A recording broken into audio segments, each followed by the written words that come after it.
আসসালামু আলাইকুম রহমতুল্লাহি বারাকাতু। আশা করি সবাই ভালো আছেন। অনেক দিন পরে একটি ভিডিও নিয়ে আসলাম। আর সেটা হচ্ছে যে আসলে খামার তো করে ফেলেছি শখ করে, কিন্তু পুরুষ পাখিগুলা বিক্রি করতে পারতাছি না।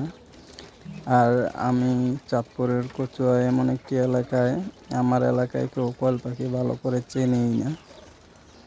ডিমও বিক্রি করতে পারতেছি না, প্লাস পুরুষ কোয়েল পাখিগুলো খাওয়ার জন্য বিক্রি করতে পারতেছি না। তো কারো কাছে যদি হকার পরিচিত থাকে যারা পুরুষ কোয়েল পাখি নিয়ে ব্যবসা করে, তো আমার সাথে যোগাযোগ করতে বলবেন, বা আমার সাথে সরাসরি আমার মোবাইল নাম্বার দিয়ে দিব, সরাসরি মোবাইল নাম্বারও যোগাযোগ করতে পারেন।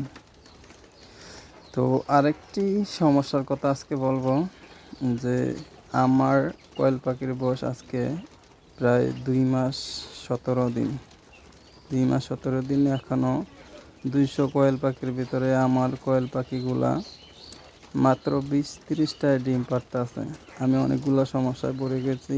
তো কেউ কোনো খামারি ভাইয়ের সামনে যদি আমার ভিডিওটা পড়ে, তো আমাকে জানাবেন যে কোন ভিটামিন ইউজ করলে বা কোন খাবারটা ইউজ করলে সঠিক পরিমাণে ডিম পাবো এবং আমার কোয়েল পাখিগুলো সঠিক পরিমাণে ডিম দিবে। তো আসসালামু আলাইকুম রহমতুল্লাহি বারাকাতু। সবাই ভালো থাকবেন।